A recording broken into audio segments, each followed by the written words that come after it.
My name is Melissa Brandel and I'm the Precinct Coordinator for Anderson County. Today we're going to talk about some Election Day voter issues, provisional versus fail-safe ballots, know the difference. So everything that you see on the table in front of me, this is what we call the resolution table. Everything is going to be inside of your yellow transfer case except for the Summary of Voting Possibilities card. This card shows you what to do in case a voter has moved and didn't update their address, or if their voter qualifications are being challenged. So if a voter has moved, we call this a fail-safe issue. So what you'll need to do is pull out the paper ballot titled Failsafe Provisional. And this is what that looks like right here. So this is going to say Failsafe Provisional. It's going to be at the top right-hand corner of your paper ballot. You're also going to pull out your provisional ballot envelope. You have to make sure that you fill out the red section in top completely, and then you're going to fill out section A, which is the fail-safe section. You're going to use your Summary of Voting Possibility cards, and you're going to turn to page 34 and 35 in your Poll Manager Handbook. So this is the fail-safe provisional ballot example. Again, you're just going to look at the top right-hand corner of that paper ballot. This is the front of the provisional ballot envelope. Again, you want to make sure that you fill out the red section completely. And section A is the fail-safe. You want to make sure the voter puts in their new address, and if their mailing address is different, make sure they write that in as well. And it's very important that you remember to get the voter to sign section A. If they don't sign section A, unfortunately, their vote will not count. We cannot change an address without having a signature from the voter. So it's very important when you get that provisional ballot envelope back that you take a look at it and make sure that the voter signs section A. So if their qualifications are being challenged, the voter is going to vote a provisional ballot. So you would pull your provisional paper ballot. And again, this is going to be in the top right-hand corner. It's going to say Emergency Provisional. You're going to fill out your provisional ballot envelope, again, the section in red up at the very top. That has to be filled out completely. And then section B on your provisional ballot envelope, that's going to be for your voter qualification challenge. So if you notice in section B, it does have a list of options that you can choose from as to why their vote is being challenged. Maybe they're not a qualified voter, or their photo does not match who's actually standing in front of you. If it's a different reason, then you can choose other. But make sure that you give us as much information, detailed information, as you possibly can.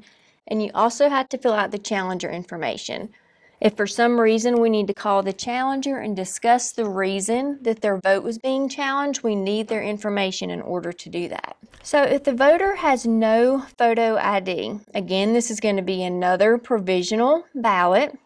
You're going to fill out the red section on the top of your provisional ballot envelope. Now on the back of your provisional ballot envelope, this is strictly for photo ID issues. That's the only issues on the back of the provisional ballot envelope. So you're going to pull out your Summary of Voting Possibilities information card, and it's going to show you exactly what to do if a voter does not have a photo ID. You can also turn to page 27 to 30 in your Poll Manager Handbook. This is just another example of the emergency provisional ballot. Again, that's going to be in the right-hand corner at the top of that provisional ballot.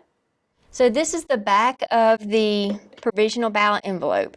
So section C is if the voter gets up to the check-in table and they say, I have a photo ID, but I left it at home, they're going to vote their provisional ballot, but this is going to be section C. They have a photo ID, but they forgot to bring it with them.